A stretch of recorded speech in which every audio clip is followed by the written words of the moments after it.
पिछले क्लास में हम लोग रेशियो और प्रोपोर्शन का कुछ सवाल किए थे और आज हम लोग कुछ क्वेश्चंस देखेंगे। पिछले क्लास में जो क्वेश्चंस किए थे वो अलग प्रकार का था और इस क्लास में जो क्वेश्चंस करेंगे वो अलग प्रकार का होगा। देखिए वो जो हमारा था वो पार्ट 1 था और आज जो हमारा होने वाला है ये पार्ट 2 होने वाला है। पार्ट 2 होने वाला है। इसमें हम लोग जो क्वेश्चंस करेंगे वो अलग प्रकार का होगा और जितना क्वेश्चंस करेंगे वो सब किसी न किसी एग्जाम में आया हुआ क्वेश्चंस होगा। तो देखिए हम लोग अपना पहला क्वेश्चन लेते हैं।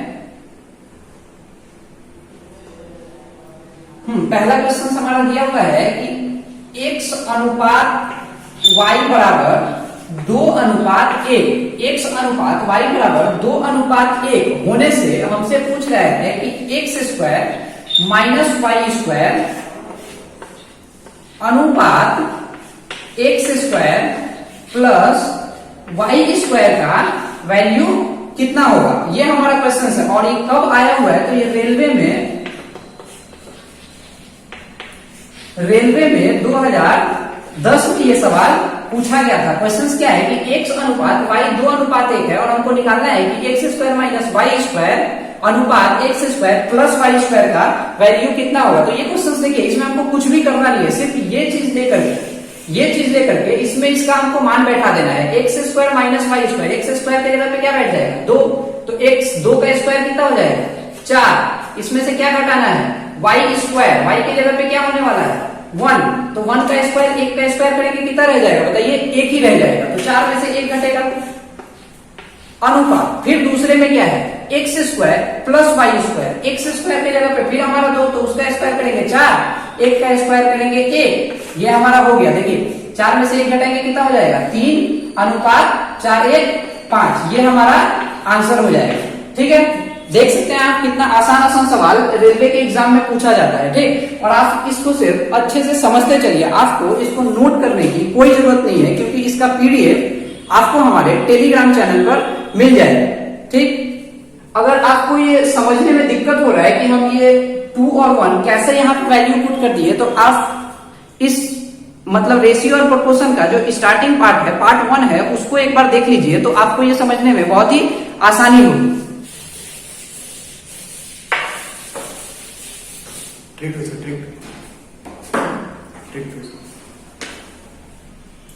हाँ देखिए हमारा अगला क्वेश्चन क्या है,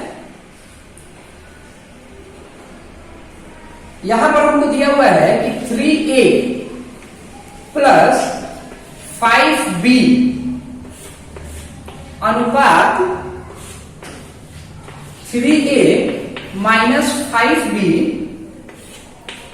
बराबर 5:1, ये हमको दिया हुआ है। वो तो हमको वैल्यू किसका निकालना है a अनुपात b हमारा कितना होगा, ये क्वेश्चन पूछा है। देखिए देख करके ये क्वेश्चन बड़ा लग रहा है कि 3a प्लस 5b अनुपात 3a माइनस 5b बराबर 5:1 है और हमको निकालना है कि a अनुपात b कितना होगा। लेकिन ये क्वेश्चन इतना बड़ा है नहीं और हम लोग इसको बहुत ही आसानी से और ट्रिक के साथ बनाएंगे। देखिए मैं पहले यहाँ पे ऑप्शंस लिख देता हूँ कि आप भी ऑप्शन देख सके कि इसका ऑप्शन क्या है।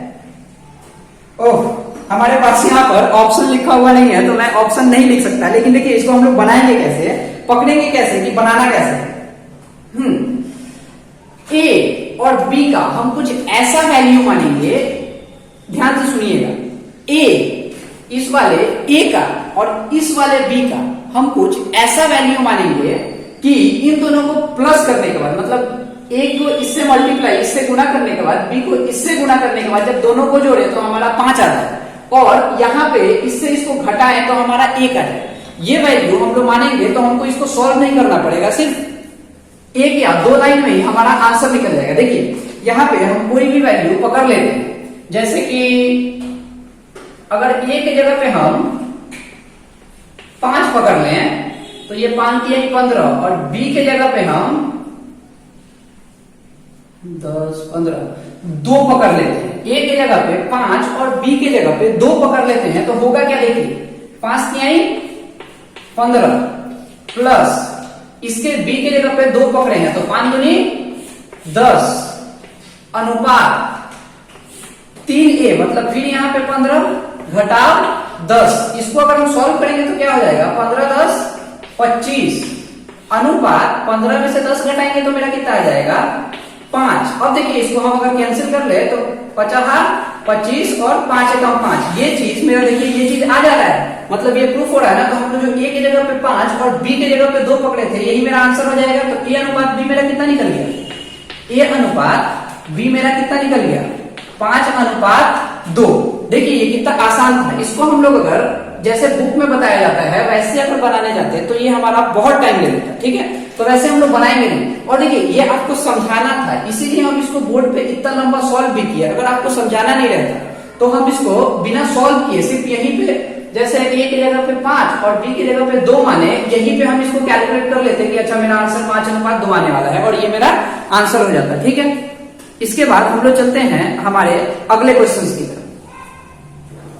देखिए हमारा अगला क्वेश्चन क्या है, अब धीरे धीरे हम लोग वर्ड प्रॉब्लम्स की तरफ बढ़ रहे हैं। देखिए क्वेश्चन क्या है हमारा, एक प्रश्न लेते हैं। देखिए ये क्वेश्चन बड़ा है, वर्ड प्रॉब्लम हो रहा है तो इसको हम बोर्ड पे लिखने जाएंगे तो ये बहुत ज्यादा ही टाइम लेगा। तो मेरे पास क्वेश्चंस है, हम यहाँ से देख करके बना देते हैं, लेकिन जब आप लोग वीडियो देखेंगे तो ये क्वेश्चंस आपको यहाँ पे मिलेगा जो हम एडिट करते टाइम यहाँ पे डाल देंगे, ठीक है। तो चलिए देखते हैं। क्वेश्चन हमारा है कि 3:5 के प्रत्येक पद में छोटी से छोटी कौन सी संख्या जोड़े कि नई संख्या 5:6 के अनुपात में हो। मतलब क्या बोल रहा है कि 3:5 दिया है और इन दोनों में मतलब प्रत्येक में ऐसा हमको कौन सा संख्या हमको यहाँ पे जोड़े ये कि मेरा छोटी से छोटी संख्या जोड़े कि ये मेरा 5:6 के अनुपात में आ जाए, ठीक। तो इसके लिए जब यहाँ पे एडिट करते समय क्वेश्चन देंगे तो ऑप्शंस भी आपको दिखेगा, तो वहां से आप ऑप्शंस भी देख सकते हैं। हम लोग इसको ऑप्शन सिस्टम से ही बनाएंगे, ठीक। ऑप्शन सिस्टम से ही बनाएंगे। तो देखिए बी एक एक करके ऑप्शन उठा लेते हैं। तो देखिए इसमें हमको जैसे कि दिख रहा है कि 3:5 है, इससे हमको 5:6 में पहुंचना है और कुछ नंबर को जोड़ करके पहुंचना है। तो देखते हैं इसको करेंगे क्या। 3:5 को हम लोग 3/5 लिख सकते हैं। अब हमको सोचना है कि यहाँ पे कौन सा नंबर जोड़े कि ये मेरा 5/6 बन जाए। तो देखिए ऑप्शन नंबर बी अगर हम उठा के देखते हैं तो 7 दिया हुआ है। देखे तो 7 जोड़ने से क्या काम होगा, 7 3 10, 7 5 12 हो जाएगा काम। देखिए यहाँ पे हम लोग 7 ले लिए और यहाँ पे भी फिर वही 7 ले लेंगे, तो 7 3 10 और फिर 7 में 5 जोड़ेंगे तो 12। इसको 2 पे 12 से काटिए तो 2 5 10, 2 6 12। हमारा आंसर कितना आ रहा है 5/6। देखिए यही तो हमको लाना था, यही तो बोला था कि कौन सा संख्या जोड़े कि मेरा जो दूसरा ये अनुपात बने वो 5:6 हो जाए। तो कौन सा संख्या हम लोग जोड़े तो 5:6 हो रहा है। 7 जोड़े 7 जोड़े तो हमारा जो ऑप्शन बी है वो वाला सही हो जाएगा। देखिए कितना लाइन इसके लिए बनाना पड़ा, बिल्कुल नहीं। इसको अगर हम लोग बेसिक से जाते तो थोड़ा ये लंबा होता और लेंथी भी होता, ठीक। चलिए अगला क्वेश्चन हम लोग करते हैं।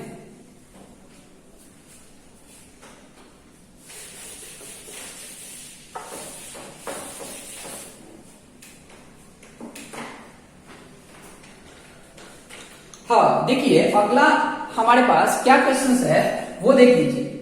ये क्वेश्चन भी बहुत बार एग्जाम में पूछा जाता है। देखिए 6 अनुपात क्वेश्चन मार्क दिया हुआ है, समानुपात 5:35। मतलब हमको इस क्वेश्चन मार्क का वैल्यू निकालना है, ठीक है। पूछा क्या है क्वेश्चन, तो लुप्त पद क्या होगा। लुप्त पद मतलब ये जो क्वेश्चन मार्क है इसका वैल्यू क्या होगा, इसका मान क्या होगा वो हमको निकालना है। और ये क्वेश्चन कब पूछा गया था, किस एग्जाम में पूछा गया था, तो एमबीए के एग्जाम में 2010 में पूछा गया।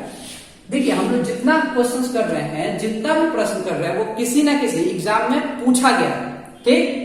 देखिए यहां पर भी हम क्या करेंगे, ऑप्शन से ही लेने का कोशिश करेंगे। हम ऑप्शन भी लिख देते हैं आप लोगों के लिए। देखिए ए नंबर ऑप्शन दिया हुआ है हमारा 30, बी नंबर ऑप्शन दिया हुआ है 36, सी नंबर ऑप्शन दिया हुआ है 42 और डी नंबर ऑप्शन दिया हुआ है 48, ठीक है।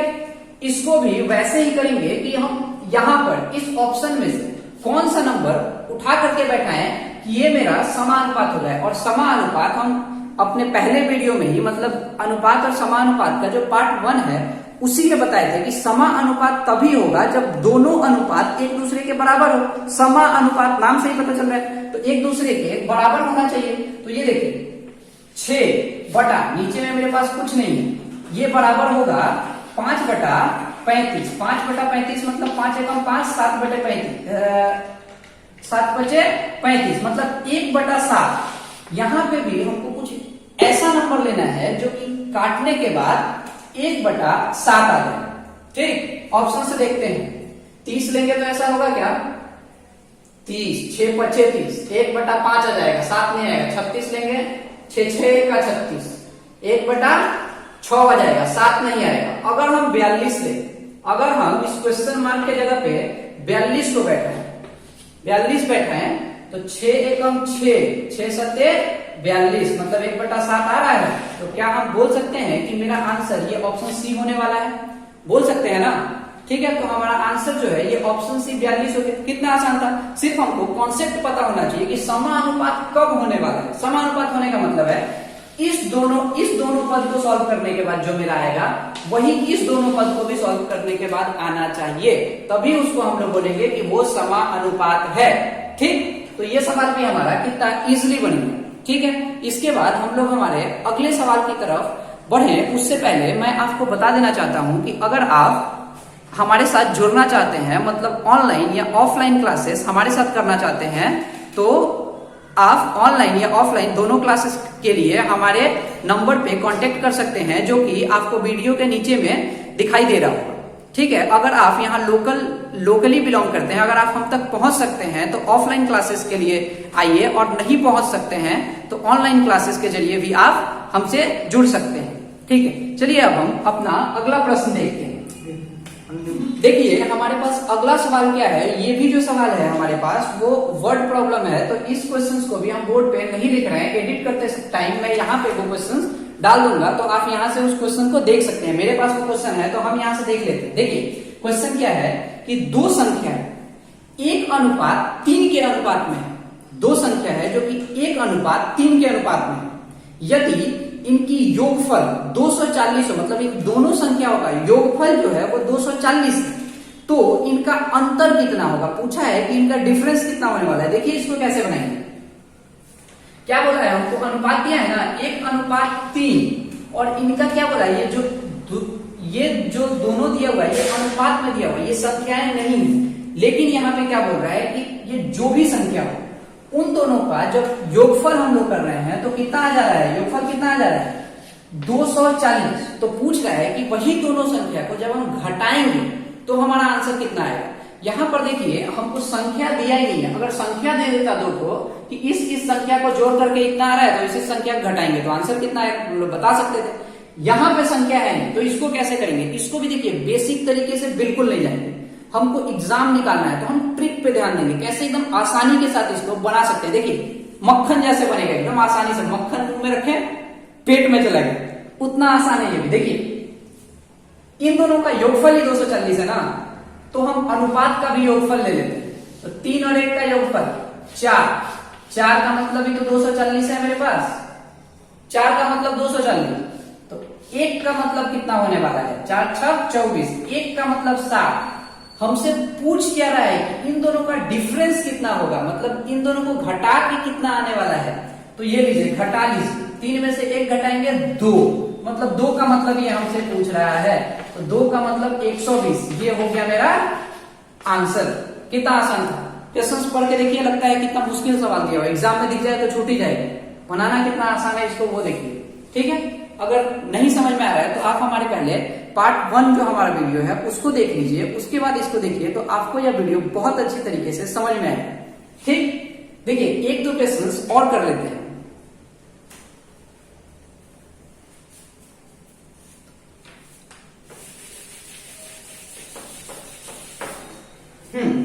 देखिए अगला भी कुछ इसी प्रकार का सवाल है।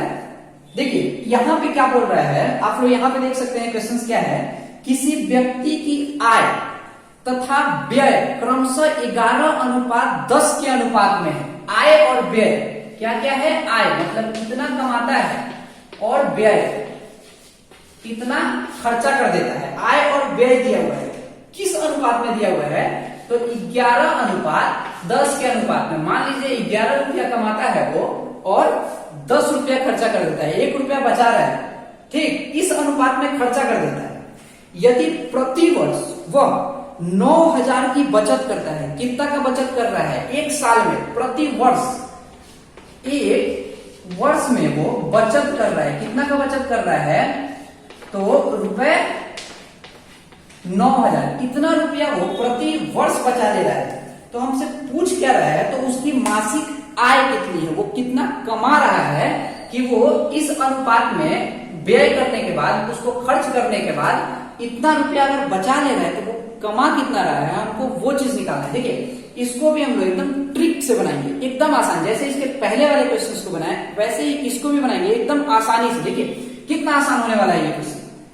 एक वर्ष का यहाँ पे हमको आंकड़ा दिया है और क्वेश्चन में पूछ रहा है कि मासिक आय कितना है, महीना का, तो वर्ष वाला को भी महीना में बदलेंगे पहले। एक वर्ष का इतना, तो एक महीना का कितना होने वाला है, एक माह, एक महीना का कितना होने वाला है, मतलब इस चीज को हमको 12 से भाग दे देना है। भाग दीजिए, 12 सते 12×8 = 96, 12 सते 84, 84, 6 बचेगा 60, 12 बचे 60, 750 रुपया एक महीना में वो बचा रहा है। एक साल में 9,000 रुपया बचा रहा था, तो एक महीना में कितना बचा रहा है, तो 750 रुपया बचा रहा है। अब देखिए क्योंकि मेरा ये जितना आंकड़ा दिया हुआ है ना, सब महीना का आंकड़ा दिया हुआ है और आंसर भी महीना में पूछा है, इसलिए इस वर्ष को हम लोग महीना में, माह में बदल दिए हैं। अब क्या है, पूछ रहा है कितना रुपया उसका आय है, ठीक है, तो ये तो मेरा बचत निकल रहा है, ये जो मेरा निकल रहा है ये तो बचत है, इतना रुपया तो वो बचा रहा है। तो इसमें अनुपात में वो कितना रुपया बचा रहा है, 11 आय 10 व्यय कर रहा है, मतलब 1 रुपया बचा ले रहा है। अनुपात में एक अनुपात बचा रहा है, एक अनुपात के बराबर बचा रहा है। एक का मतलब ही तो मेरा 750 निकला है, एक का मतलब ही तो 750 निकला है और हमसे पूछ रहा है कि आय कितना होने वाला है, मतलब 11 का मतलब कितना होने वाला है, ये हमको निकालना है। तो बस अब एकदम इजी, 11 और 750 को आप गुना कर दीजिए, जो आएगा वो आपका आंसर हो जाएगा। देखिए इसको गुना करेंगे तो कितना होने वाला है मेरा, 11 × 5 = 55,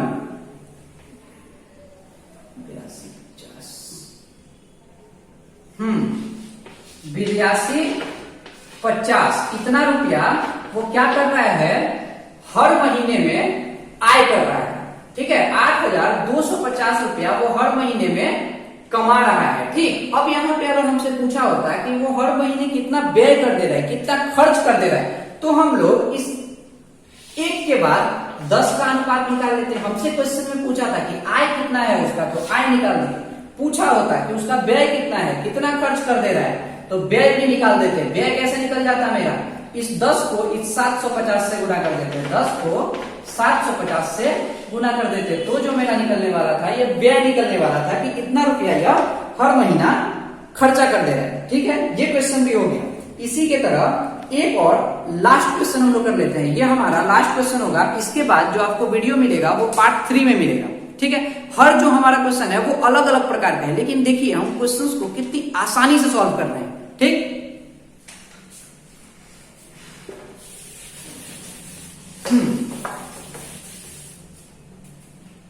देखिए अगला क्वेश्चन क्या बोल रहा है, ये क्वेश्चन भी आपको यहां पे दिख रहा होगा कि दो संख्या 3:4 के अनुपात में है तथा इनका लघुत्तम समापवर्ती 84 है। दो संख्याएं दिया हुआ है 3:4 के अनुपात में, दो संख्या है, इसकी संख्या नहीं है, ये अनुपात है। हमको क्या अनुपात है, तो ये दो संख्याओं का अनुपात है जो कि 3:4 के अनुपात में है, ठीक। और इनका लघुत्तम समापवर्ती मतलब जो एलसीएम दिया हुआ है वो हमको दे दिया है 84। एलसीएम कितना दिया हुआ है, 84। और पूछ क्या रहा है कि इनमें से बड़ी संख्या कौन सी होगी।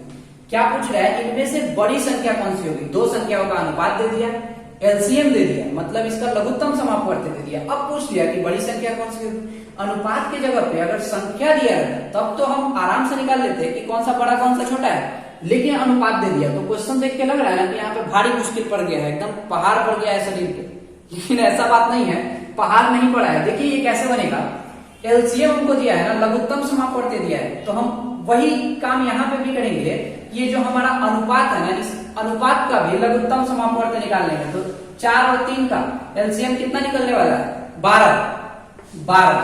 ये 12 का मतलब ये तो 84 दिया है, इसका एलसीएम इसके एलसीएम के बराबर होगा।